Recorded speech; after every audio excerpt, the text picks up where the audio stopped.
Low-quality fans of a high-quality Bruins team, welcome back. We're doing a mailbag episode because it is the dead season. We have some videos planned coming up soon.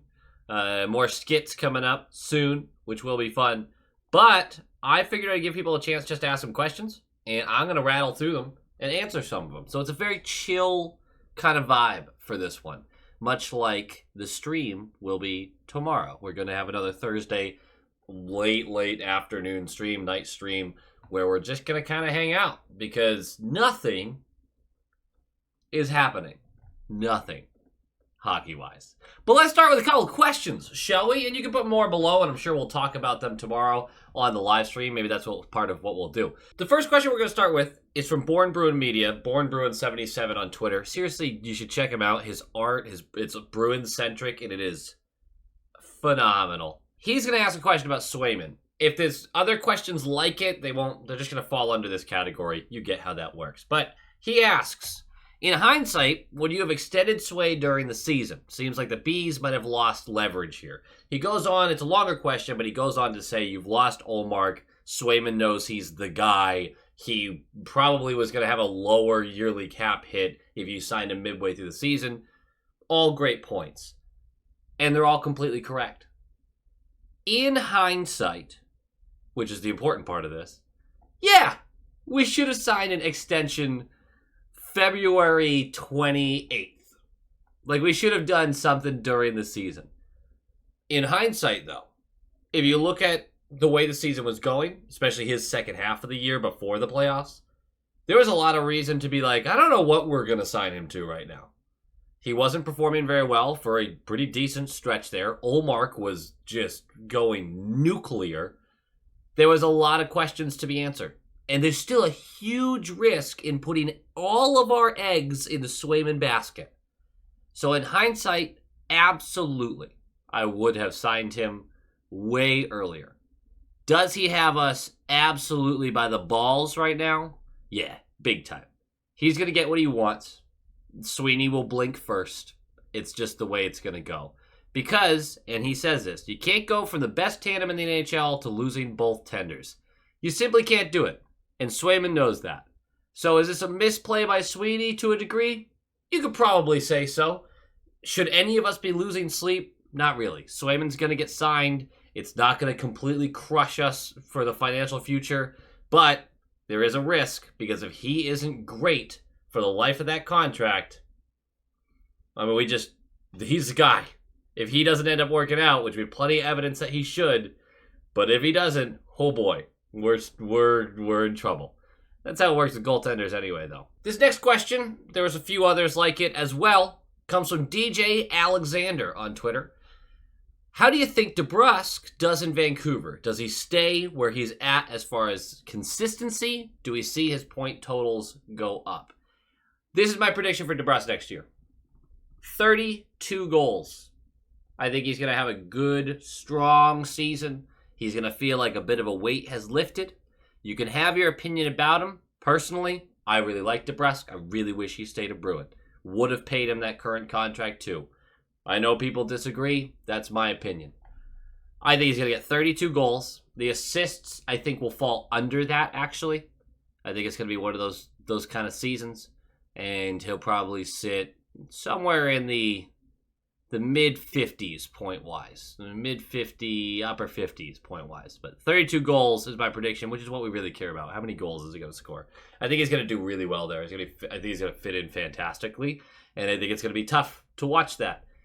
Consistency-wise, I still see him doing the whole a bunch of goals here, nothing, a bunch of goals there. But you got to look through his injury history, man. If he can stay healthy, he's going to have a really good season there. He wasn't healthy all that much with the Bruins. He really wasn't. Redneck Jedi asks, marry, fuck, kill the prospects. Jackson Edwards, Jonathan Morello, Dans Lotmels. This one's a tough one. Because physically, I don't want to do any of that with any of these three. There is a PG version he thankfully sent me, though. Start, sit, cut. I'm going to start Lotmels, I'm going to sit Morello, and I'm going to cut Edwards. Mostly because I think the upside for both Lutmels and Morello is higher than Edwards. I think Edwards peaks out at a strong third pairing defenseman, like an NHL third pairing. You're happy to have him on your team defenseman, but that's as high as I see him really getting. I like the guy. But yeah, other than that, and obviously Lutmels is my boy, so you gotta start him. I really like this next one. It's from Van Allen Clark on Twitter. What products do you use in your hair, and what is your preferred beard maintenance method? This is going to surprise no one, but basically nothing and none. I wash my hair once, maybe twice a week, which isn't as nasty as it sounds. Your hair adapts to that. It doesn't get all oily and stuff. But I use a moisturizing shampoo, usually one of the cheaper ones that I can find, and the beard maintenance is, as you can tell, not what it should be. I should do a lot better at what I do, but I don't. But thank you for the question, Van Allen. Brandon Flowers asks, do you think Liesel is the front runner to grab the the second line right wing spot, or do you think Geekie ends up with it opening night? Yes, and yes. I think Liesel has the inside track. I think he's the one gunning for that spot. I think he's the one that they go, we want you to grab this by the throat. This is your spot, but you gotta earn it.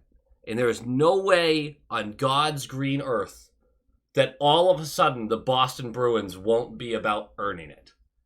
If he doesn't absolutely show out in camp, I don't think he gets that spot. I do still think he makes the lineup. I am expecting Geekie to start there and to eventually fall down as Liesel hits his stride. But I think Liesel might start on the third line. I don't prefer that, personally. I don't think that's really what's best for him. But I just, based on history with this team, I kind of think that's where he ends up. And there's a few questions like that, so that kind of gets a few out of our way right there. Ace is actually going to ask a similar question, different wording. Is Liesel really worth even a third line spot next year? Absolutely. The guy is an unbelievable skater. Fantastic vision, excellent pace to his game, and is willing to go to the dirty areas even though there are reports saying otherwise.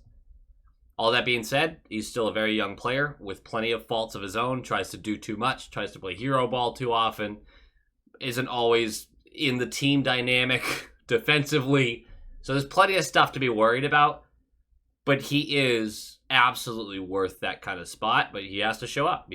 He still has to earn it. He does ask a couple more questions, though. How do you think Matty P is going to perform? I think he's going to be good. I think there's still a lot of learning to go with him. I don't think he's going to force his way into the top 6, although I would love that. And the last question he had, because we're just answering them all, how long do you think it'll be before Dean Letourneau can make an impact with us? He's going to spend 2 years at college minimum. So I'd say we're at a 3 to 4 year process with him.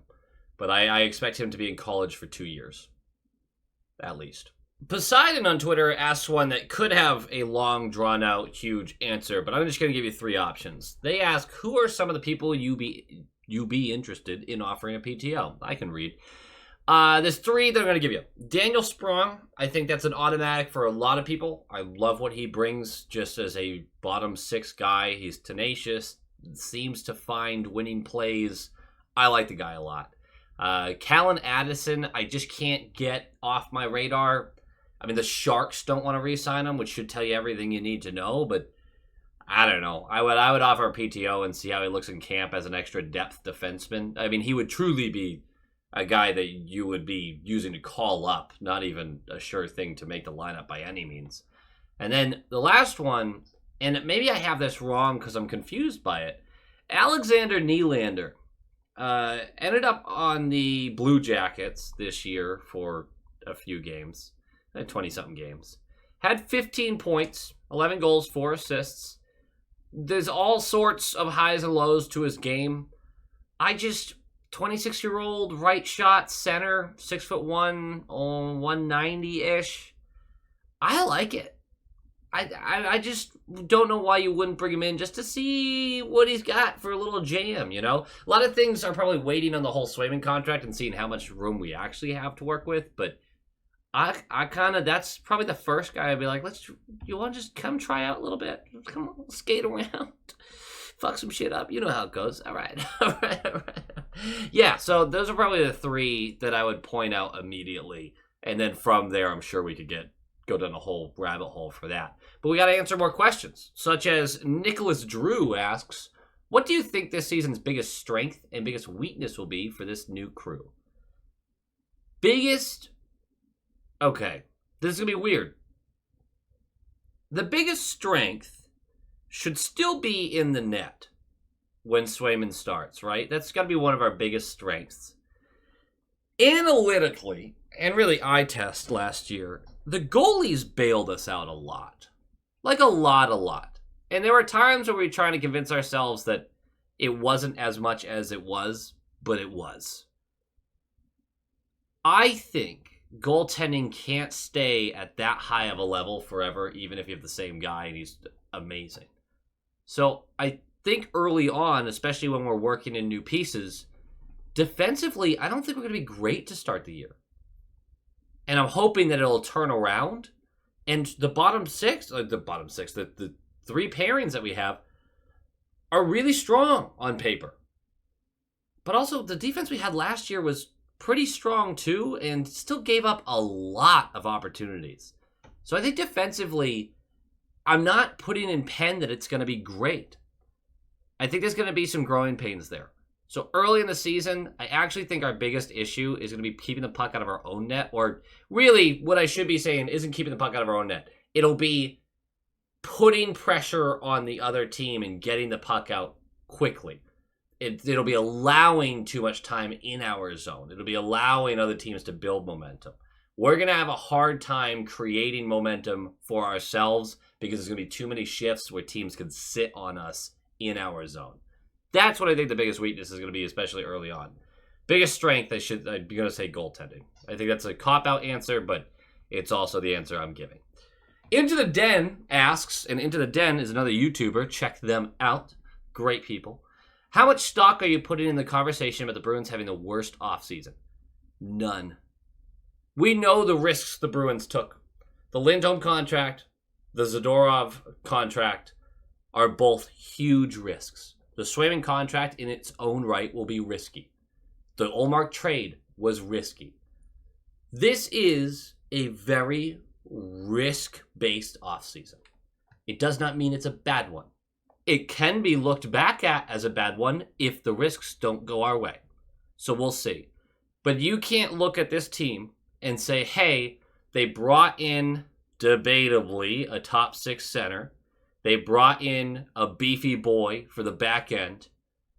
And they've truly chosen an ace in the net. You can't just sit there and be like, wow, what a shit offseason, you know? There are worse off seasons, by far. In fact, the Senators who got Ullmark, the Ullmark trade, awesome for them. Everything else they did, what the fuck? Not great. I gotta stop swearing so much, but this is one of those videos, I guess. So yeah, I put zero stock into any sort of narrative like that. Safari Andrew, asking about our boy, Jonathan Morello. If you've seen previous videos from me, then you know that I'm pretty impressed by the fifth rounder in this latest draft. He heads to Clarkson as a true freshman. Will he be their best player since Nico Sturm, Eric Cole, Dave Taylor? Let's fucking go! That's the question. Yeah, probably. I'm not familiar with what Clarkson is rolling out next year, and I don't expect... Morello's not going to be able to carry that team as a true freshman. I don't expect him to go in and have a point per game for the season, right? He's going to be one of the better guys on that team immediately, I think. Genuinely, I think that. So, best is Nico Sturm? Sure, let's go with it. Archie Rhodes asks, how much do you put into physicality/fighting? Are the Bruins the toughest team in the league with the additions of Kaslik, Jones, Zadorov, and some of the other ups they made? Anybody who thinks that the Bruins are soft, or has thought that previously, I tend to push back on that. There's certain players on this team that will feed you your teeth if you put them in a position to. I think the organization as a whole has really tried to bulk up just physically, but still to kind of like within the numbers, still play the game the right way. I put very, very little into the physicality fighting category as far as winning hockey games. But in a 7-game series, I do believe if you can have a strong forecheck, that wins you series. But that's where it matters. If you have a Pat Maroon type who can't catch anyone enough to even fight them, what good do they do? They're not good on the ice. And even if they took a fight, even if Pat Maroon fought Tkachuk and won, is that flipping the series on its head? No, not in my opinion at all. So I put very little stock into it, but a physical, heavy forecheck, that wins you playoff series. 100% it does.